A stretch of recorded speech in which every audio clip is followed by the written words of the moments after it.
En principio porque entendemos que las ruinas industriales que están en zonas urbanas tienen una demanda de mercado, digamos, sus metros cuadrados, están en plazas normalmente en grandes paños que son apetecibles, digamos, por empresas o instituciones para su posible rehabilitación o por último echarlo abajo y construir algo nuevo.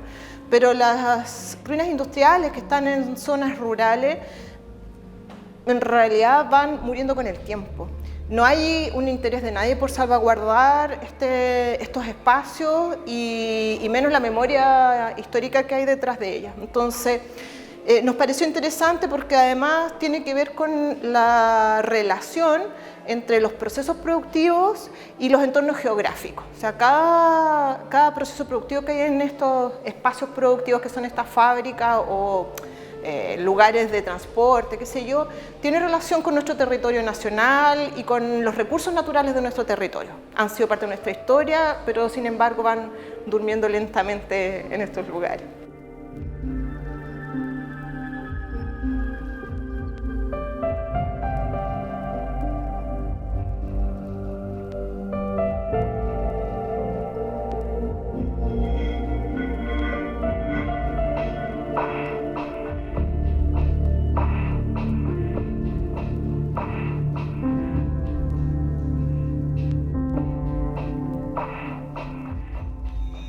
Efectivamente, la verdad es que muchas de estas las habíamos identificado con algunos trabajos previos hechos por alumnos, pero sabemos que hay mucho más, que ni siquiera tenemos idea de dónde están. Como no hay un registro en realidad general, entonces han sido algunas que han sido por datos que nos han ido dando personas que han trabajado en algunos lugares, las otras personas que nos han recomendado, que nos han dicho no, vaya para allá, que allá hay una, y las otras las hemos ido identificando por registros de algunas investigaciones históricas.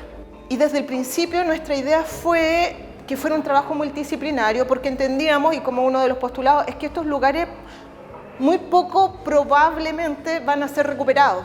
O sea, sabemos que no va a haber inversión de alguien que esté interesado en recuperar estos espacios. Entonces nosotros decíamos, bueno, ya dejaron de ser un espacio productivo, en realidad en su condición de ruina arquitectónica va perdiendo cada vez más su condición arquitectónica y se va transformando en un espacio de arqueología industrial por un lado y por otro lado en un espacio estético, son muy atractivas en realidad.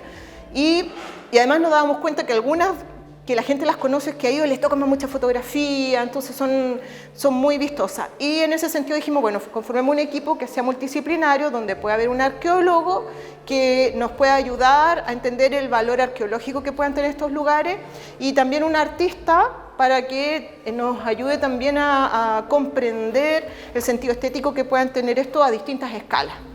Y en ese sentido fue que logramos conformar un equipo de arquitectos, artistas y arqueólogos, y dentro de los arquitectos también tomamos distintas áreas de la arquitectura. Entonces hay uno de los arquitectos que su especialidad tiene que ver con la historia de la construcción y otro de los arquitectos que tiene que ver con la teoría de la arquitectura y también de la estética.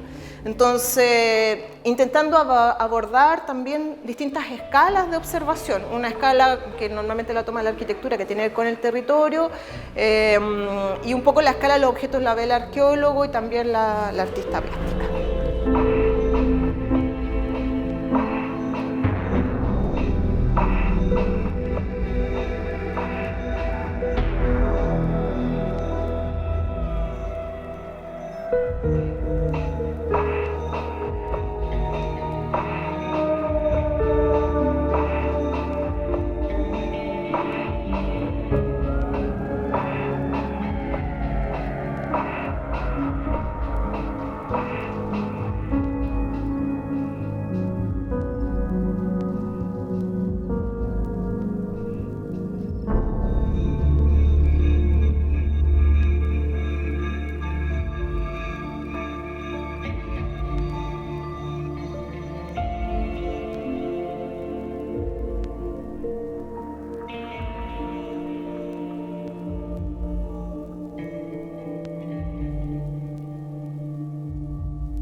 creo que hay...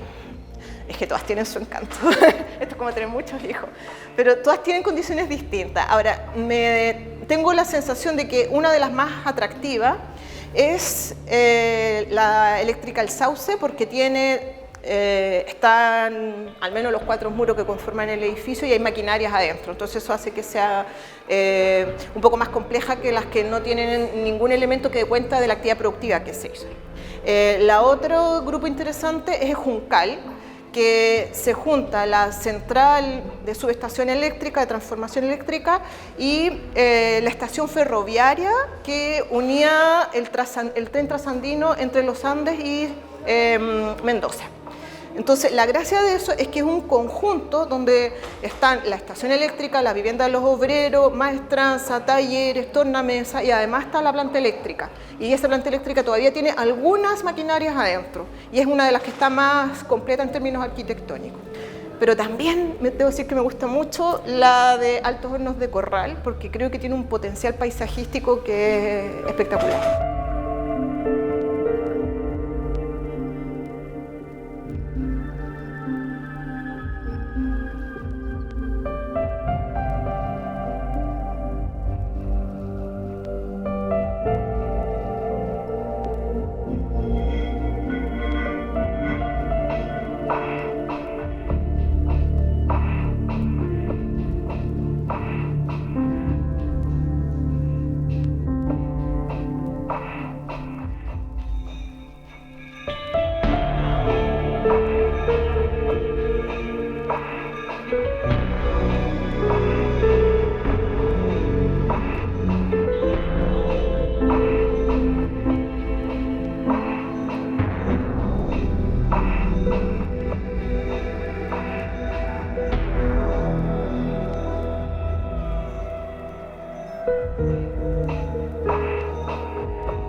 Bueno, en general las que tienen un sentido como de estética más arquitectónica diseñada son las centrales eléctricas.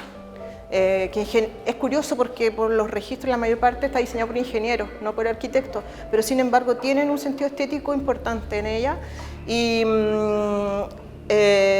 claro, tienen elementos relativamente comunes y una de esas es la del Sauce y la termoeléctrica del Lota, que claro, tienen ornamentos, que los otros edificios industriales son mucho más simples, más pensados para una actividad productiva, para un espacio de la máquina, digamos, pero estas otras tienen elementos decorativos que son propios de la arquitectura de principios del siglo XX, finales del siglo XIX, principios del siglo XX.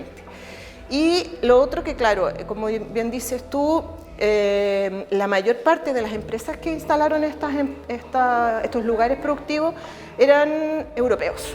Y claro, también tienen elementos que hemos ido encontrando que son objetos que dan cuenta de que los elementos están hechos en el extranjero.